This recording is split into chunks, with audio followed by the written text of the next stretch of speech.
And after a big result against Honduras, 6-0, that should have been more. We've outlined all those things. We were treated to a fantastic 90-minute display. We can ask the question, Gareth, about Curaçao, their next opponent, not complete strangers to the Canadians in recent years. But when you factor in the one-sided lashing that Canada gave Honduras and Curaçao drawing El Salvador, could you perhaps argue that this upcoming game is going to be Canada's toughest in the group stage? No. Even though your definition of toughest, it's going to be a loose one as well, because I don't think there's a difficult game in this group stage. You know, if you're following the CONCACAF or FIFA rankings, which are probably accurate in terms of the quality of Honduras versus Curaçao, Honduras is the best opposition that they'll face in this group. Of course, down in Houston, there'll be a strong contingent of El Salvador fans, which make for an atmosphere. Canada should be used to that by now. I just don't think that there's a team in this group that can come close to touching Canada. So it's more about Canada trying to be the best version of themselves and to put on a show, quite frankly. Like, big wins, lots of goals is very popular amongst the fan base. I think there's a great curiosity amongst Canadian fans. Who will be the next player to step up? Which player will take the opportunity that's presented to them and make their mark and put themselves in the conversation for potential roles or spots in the Canadian team come the World Cup? So there's plenty to play for. But this term toughest or competition in this group, I just don't think there's much of any of that. Wheels is right. I mean, I'm most excited just to see new faces, not new faces, but new starters or new starting lineup for this Canadian team. I think this is a game for Kamal Miller at the left back. I thought Waterman was more than competent and did everything that Jesse Marsh would want him to do, play forward. It's also very difficult for a right-footed player to play that left side, but he did it well in terms of his positioning. But Miller love Basong, play him, start him at left back. Kone.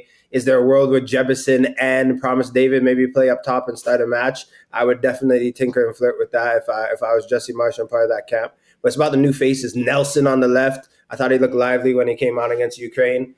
There's a lot to like about his team and the depth. So I think a game against Curaçao where you have that 6-0 win against Honduras, that's a game to really try some things and see if it really is flowing through the whole team. It's not just the 15. It's really the whole unit that are buying what Jesse Marsh is selling.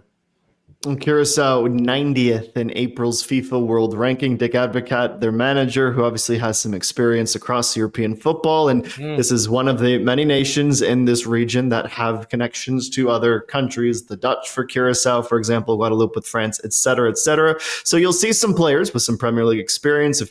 One springs to mind. There's a Juventus player in the team. So this isn't a cakewalk for Canada by any stretch, but a match they certainly expect to win. And because there's expected to win, and probably the line will be quite one-sided, Jordan Wilson, would you suggest that there is nothing to be gained for Canada from this game, or do you think within the performance, within the personnel, there's still some things to learn? No, there's still some things to learn. I think so, because I think Curaçao aren't going to play the same way Honduras did. Look, they should win. I'm not going to come here and say, we got to be careful. They should win. It should be a comfortable win. However, I think those matches when you play against a team, you should dominate. Tempo is different. A team like Curaçao will probably sit back, how you break them down. It's honestly a great training match for Canada to see how you go against an opponent that plays you and is very humble. So people are saying it's going to be more than 6. Look, I'll be happy if it's 3-4-0 just because of how they're going to clog up the defensive area. So we'll see what Canada bring and how they tear them apart. Like, I see by Wheels' smirk that he thinks it's going to be like 7 or 8. Just how bold of you. Like, Canada will win. Never mind Curaçao. Comfortably. We're talking Curaçao. I feel like Allen Iverson practice. Curaçao. Canada should win the Gold Cup. They should absolutely steamroll Curaçao. Let's be honest here. Like, things have changed over the course of the last 4 years. We are in a much different place where teams like this, they shouldn't be able to put a glove on Canada. That's where we're at. Even with changes and just the depth of Canada showing, that's how good, that's how highly I rate this team now. Like, really.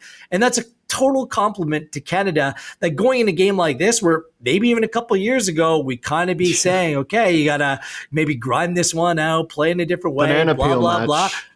Yeah, we've had so many conversations like that on this show. I just don't think that that's the case any longer. Like, Canada by more than a few. And these are the games where the players want to be involved because they want to add to their stats. At the end of careers, you look at your numbers and see how many caps and see how many goals or intervention. Like, it's one of those kind of games. And still, for the players, they're trying to prove to the manager that they are worthy of one of the 23 golden tickets that's going to be handed out by the World Cup. So there's real opportunity for certain players in this team to go on and make an impression. And on games like this, you need to remain focused and you keep your eye on the prize and come out and perform. And that's exactly what I'm expecting here. All right, well, Canada will make Houston, Texas home at Shell Energy Stadium for their next 2 matches in Group B against Curaçao and El Salvador. With that idea, Gareth, that this should be an easy victory for Canada, at least if it goes to chalk.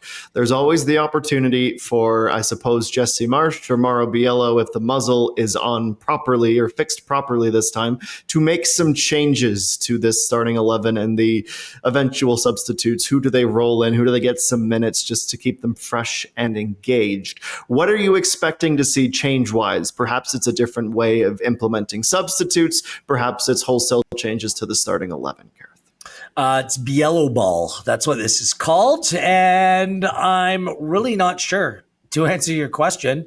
I know that for the Canadian Shield, they made 10 changes. There's something to be learned from that. For me, it was a few changes too much.